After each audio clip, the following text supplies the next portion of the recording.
Olá, que bom estarmos juntos novamente com o programa Sempre Elas. Essas mulheres aqui que estão aqui dispostas a revelar um pouquinho do que elas têm dentro de si, a confessar os nossos erros, a pedir perdão, a reconhecer, a começar de novo, a aprender umas com as outras. Nós estamos aqui para compartilhar com vocês um pouquinho do universo feminino. E aprendendo todos os dias que o programa Sempre Elas traz para vocês a arte de ser mãe. Ao meu lado está ela, a nossa pastora Cássia Vilela, vice-presidente do Ministério Catedral da Família, pastora e doutora Gil, coordenadora dos Jovens Casais, e a nossa doutora Claudenice Blacucci. E também a Jordana Vilela, coordenadora aqui do Departamento Infantil da Igreja Catedral da Família.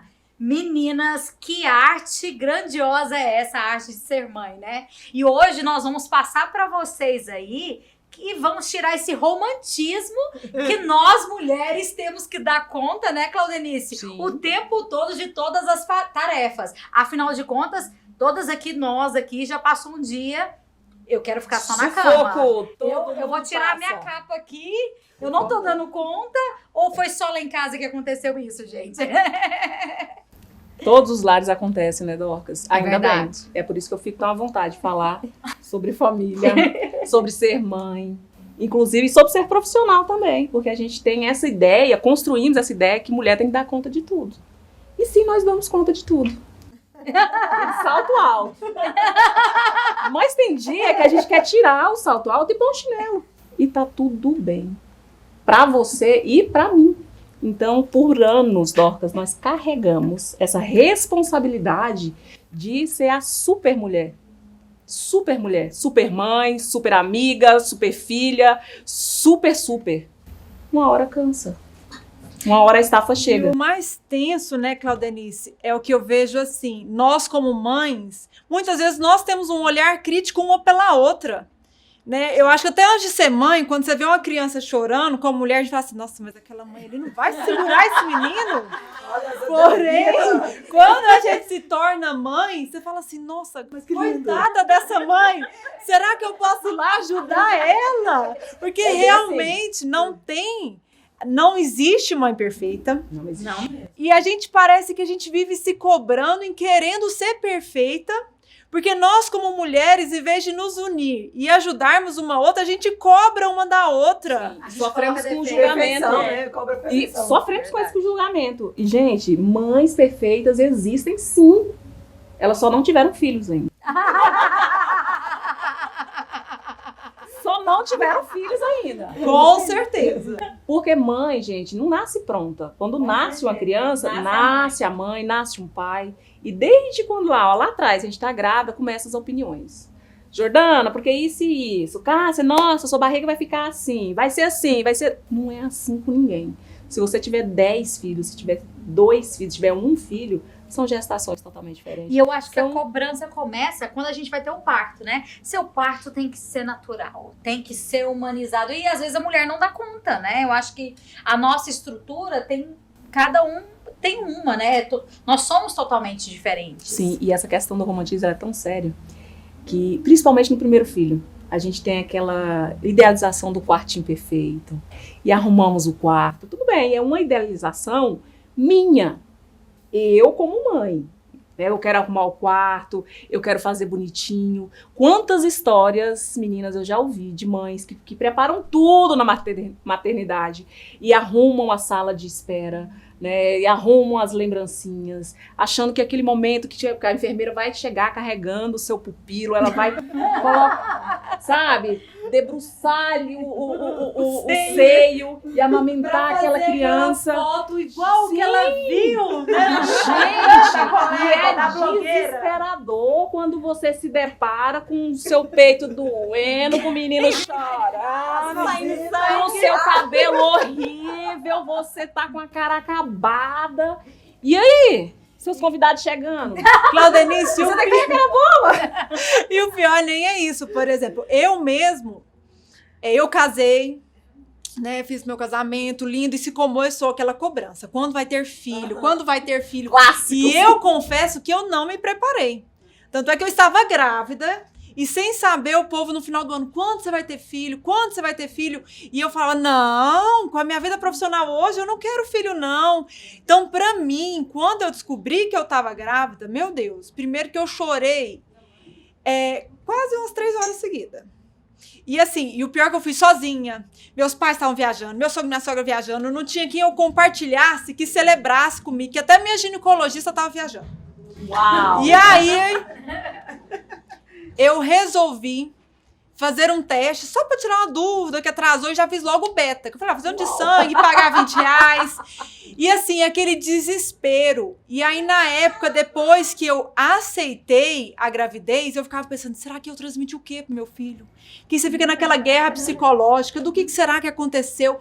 E assim, é muito... Hoje, depois que eu passei tudo, eu vejo assim, o quanto nós, mulheres, antes de tornarmos mães, já somos muito cobradas. Ai, você não sonhou, por que você chorou? Gente, eu desesperei. Era uma realidade que eu nunca tinha vivido. Graças a Deus, né? Hoje é uma bênção. É a minha maior realização como pessoa, como mulher. Eu creio que eu tenho para mim o seguinte, que toda mulher, a partir do momento que ela é mãe, ela teve um propósito de vida definido. Sim. Que é criar os seus filhos. Gil e pastora Cássia, eu queria perguntar para vocês.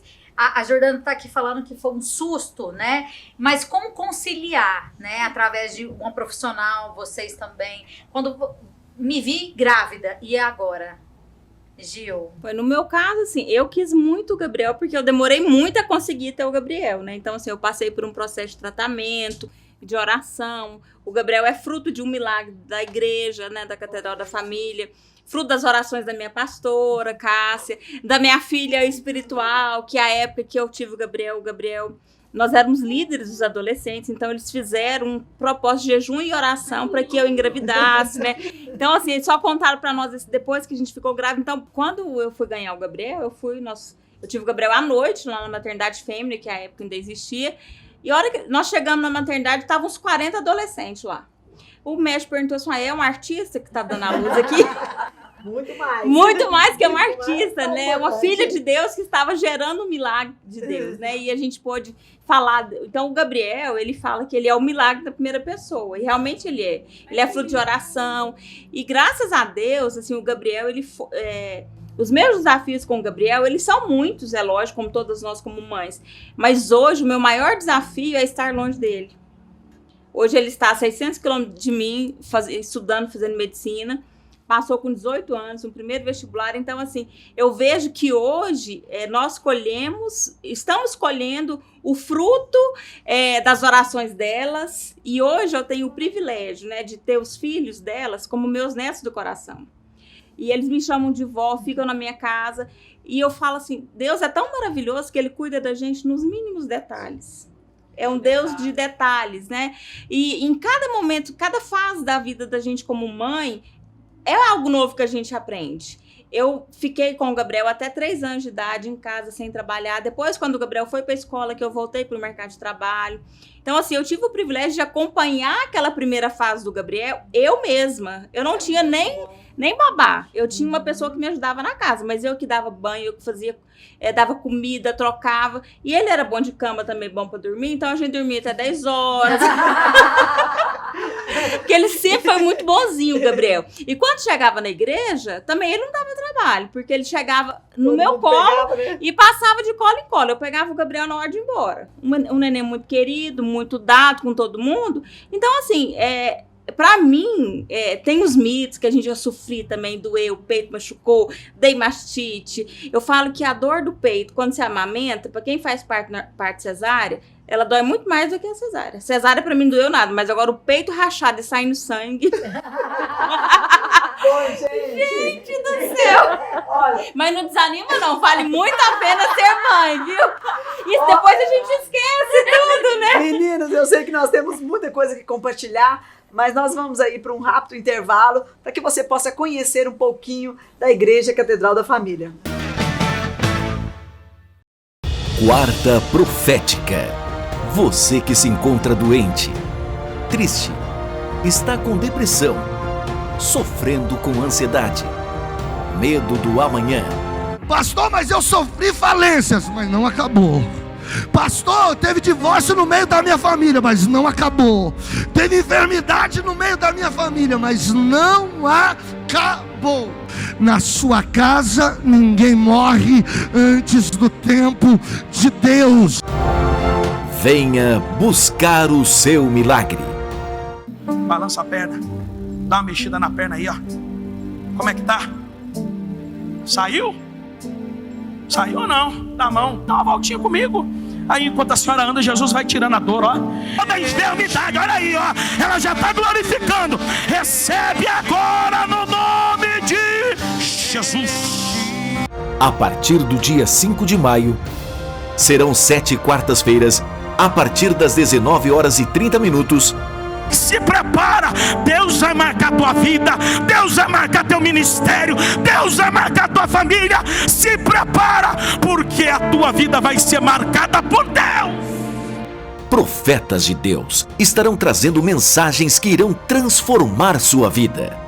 E nesta quarta-feira estará conosco o pastor Patrick Rabelo. Ai, meu Deus, sabe o que eu vejo? Você preocupado uma noite sem sono, mas o lugar que eu te vejo não é uma casa, é um apartamento, numa rua que chama 58, e o apartamento é o 2404. Eu estou inventando? A senhora me contou, né, pastor? Deus está falando aqui nesse lugar.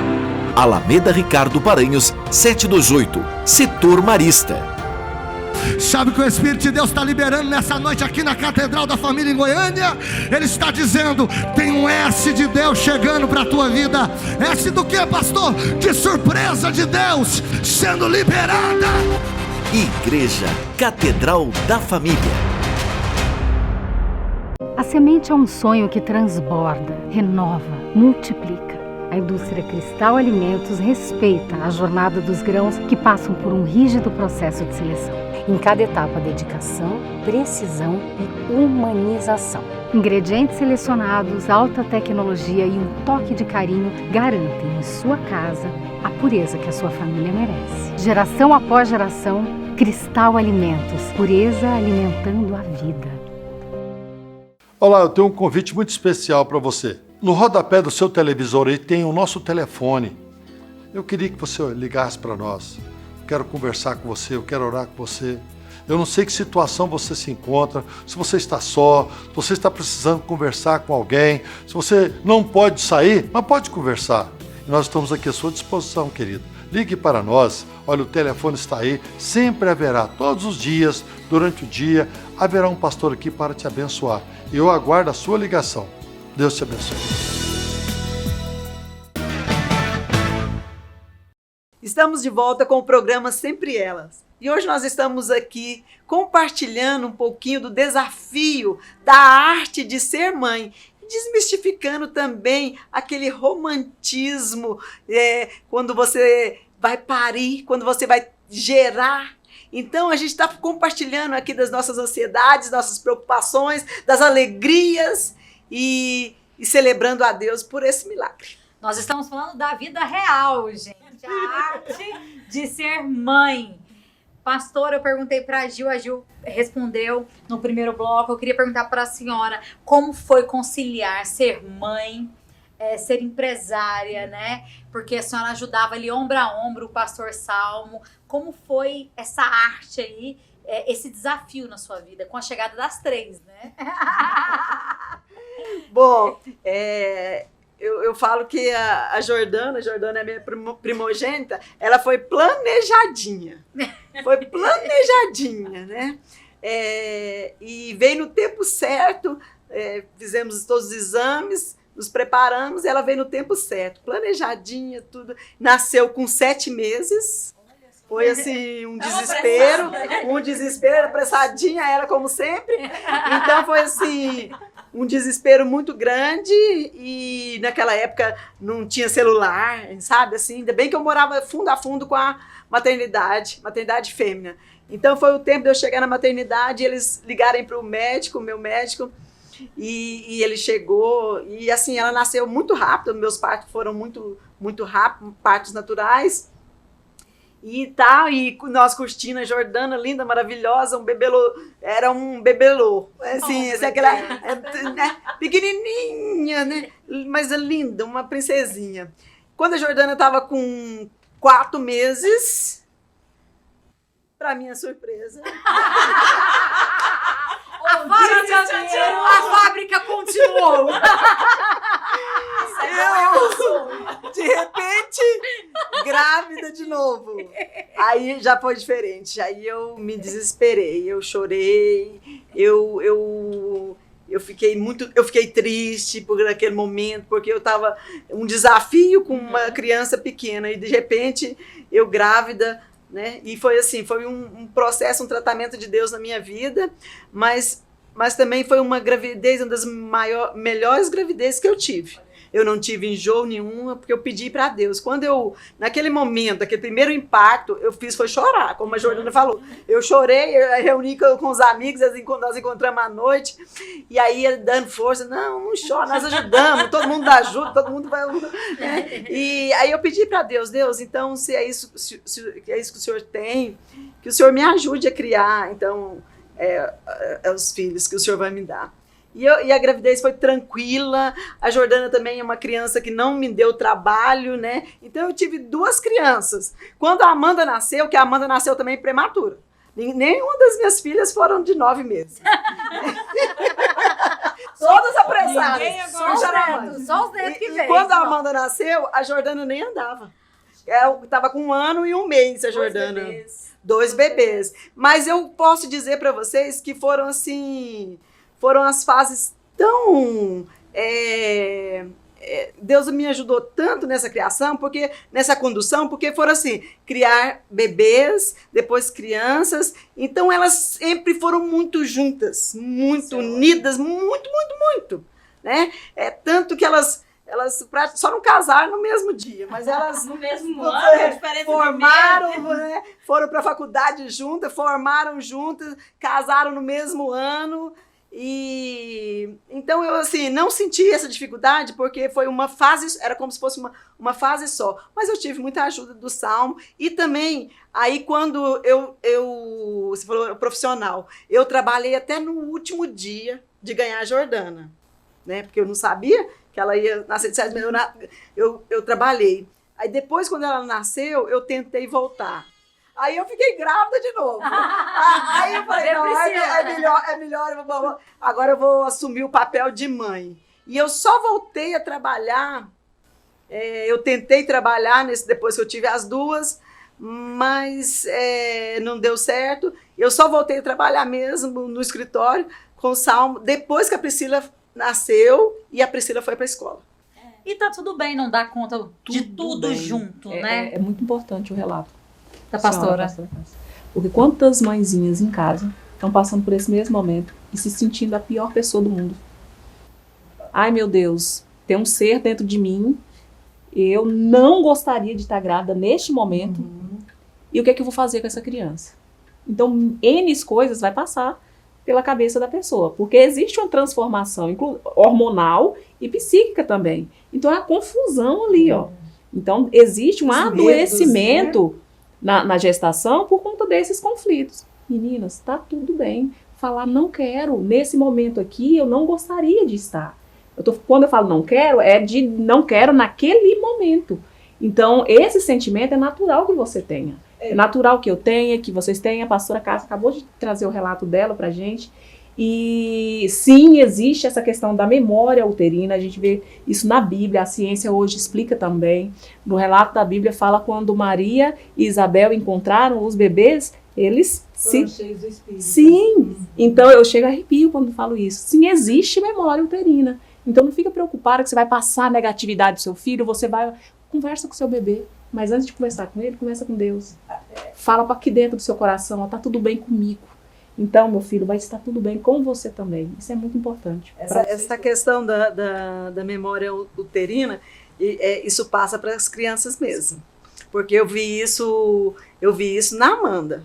Sabe? Na Amanda, quando a Amanda nasceu, ela já nasceu, já foi o contrário da Jordana, porque ela já nasceu um bebezão de quase 4 quilos, né? Prematura. Então, prematuro, não pode 9 meses, não. Então elas cresceram assim, muito. O pessoal pensava que elas eram gêmeas, porque a Amanda cresceu muito rápido, alcançou ela rapidinho. Então eles pensavam que elas eram gêmeas. Mas a Amanda era uma criança que ela não sorria. Era uma criança muito séria e muito apegada comigo. Ela não era de ficar indo com outras pessoas, ela era muito apegada comigo. E a Amanda, ela começou, ela teve crises, bronquite alérgica, asma. Então, é assim, uma criança que ela teve muitas enfermidades. Com 6 meses, depois dos 6 meses ela teve. E um dia, eu ouvindo um relato de um pastor falando a respeito que ele tinha rejeitado o bebê que estava no ventre da mulher dele, e a criança, quando nasceu, não gostava dele. Gostava só da mãe, não gostava dele. E ele falou que ele pediu perdão para o filho e que essa história mudou. Então, quando eu cheguei em casa, a Amanda tinha 1 aninho e pouquinho. Eu cheguei em casa, eu e o Salmo, nós tivemos essa compreensão de pedir perdão para a Amanda. E outra coisa, outro fato que eu queria relatar. Quando a Amanda chegou em casa, aí eu falei para ela o quanto ela era bem-vinda, quanto ela era amada. O nome dela já foi escolhido porque ela, Amanda, digna de ser amada. Então eu cheguei em casa, eu falei com ela, ela deu um sorriso, como se estivesse entendendo. E aí, quando ela tinha 1 aninho e pouquinho, eu cheguei em casa e eu e o Salmo pegamos a Amanda e falamos para ela, reiteramos o nosso amor por ela e tudo, e pedimos perdão por aquele momento de rejeição que houve de imediato, aquele choque, pedimos perdão para ela, oramos com ela. A partir dali, a Amanda foi outra criança. Olha só. A que mais sorri em casa. A partir daquele momento ali, a mudança dela foi... Até hoje, né? Alegria mesmo. Então, a importância disso, você que está nos assistindo, às vezes rejeitou o seu bebê, a sua criança, mas isso não é o fim. Ainda tem Deus é aquele que restaura, Deus é aquele que faz tudo novo, e assim nós erramos mesmo, nós como mãe erramos, e a gente tem que pedir perdão para os filhos, pedir perdão para o marido, e perdão para Deus, e vamos para frente, seguir em frente. Nós não podemos tampar isso, esconder isso dos nossos filhos e deixar isso prosseguir sem tocarmos no assunto. Eu acho que é tão interessante quando a gente é verdadeira com os nossos filhos, né? Quando a gente chega para ele e fala assim, eu errei, me perdoa, eu estou aprendendo também a ser mãe. Que eu também já tive que passar por essa fase, por um momento desse com o Gabriel, de pedir perdão. A mamãe errou, eu extrapolei, ou eu não confiei em você, porque quando eles vão... A gente extrapola quase direto, né? A gente extrapola, mas tem, assim, eu falo que quando a gente busca a Deus, o Espírito Santo nos constrange. Quando a gente passa um pouquinho da conta, a gente fica tão envergonhada que o Espírito Santo te constrange a você ir até o seu filho e pedir perdão. E eu acho que isso gera uma relação saudável com os nossos filhos. Eu tenho preocupado muito, assim, qual que é o legado que eu vou deixar para o meu filho? Será que ele vai querer se casar com uma mulher igual a mãe que ele tem? Quais são os princípios, os valores, né? Eu acho que os critérios que ele vai buscar, né? Uma mulher que é temente a Deus, uma mulher que é zelosa, uma mulher que honra o pai, honra o marido, né? E que cuida dos filhos. Igual nós não somos mulher maravilhosa, nós estamos longe de ser isso. Mas a gente, como pastor e como empresária e tudo que somos, acaba que nós somos cobrados por isso, né? Mas, igual nós hoje estamos aqui para desmistificar isso, que nós erramos, mas nós estamos procurando acertar na criação dos nossos filhos. Posso só fazer um adendo? E existe mãe perfeita, sim, você pode ser essa mãe. Você vai conseguir sendo essa mãe, sendo boa consigo, primeiro. Porque o bem-estar do seu filho está ligado diretamente no seu bem-estar. Pense nisso. Bom, gente, eu sei que nós teríamos tantas experiências que nós ficamos só na primeira pergunta. É tão desafiador isso que Mas eu sei que ser mãe é um grande desafio. É um grande desafio. Eu me sinto super poderosa. Eu me sinto, assim, realmente uma mulher extremamente realizada por ter sido mãe. E pode ser que você não conseguiu. Mas que Deus venha preencher esse vazio no seu coração. Ou então você se frustrou, você se decepcionou pelo fato de ser mãe. Ou então você, por algum motivo, cometeu aborto. Olha, se perdoa, querida. Primeiro peça perdão para Deus e depois se perdoa e toca em frente. Porque o nosso Deus, ele é tão maravilhoso que ele te entende, ele te ama, ele te perdoa. Por mais que seja assim, algo que para você seja impossível. Mas eu quero dizer que esse Deus, esse amor de Deus, o amor de mãe, ele é parecido com o amor de Deus. E por isso que ele te ama, ele te entende, ele te perdoa e diz para você, se ame também, se perdoa e toca a vida para frente. Nós erramos como mãe, nós erramos como pessoa, mas nós não temos que ficar aí se lamentando, curtindo as nossas feridas, não. Vamos procurar aproveitar essa dádiva, esse presente maravilhoso que Deus nos deu. E nós não criamos filhos para nós criamos filhos para o mundo. E quando eles forem, mas que eles possam deixar boas lembranças na nossa vida, no nosso coração. Que Deus abençoe você neste grande projeto, nessa bênção que é essa dádiva de ser mãe.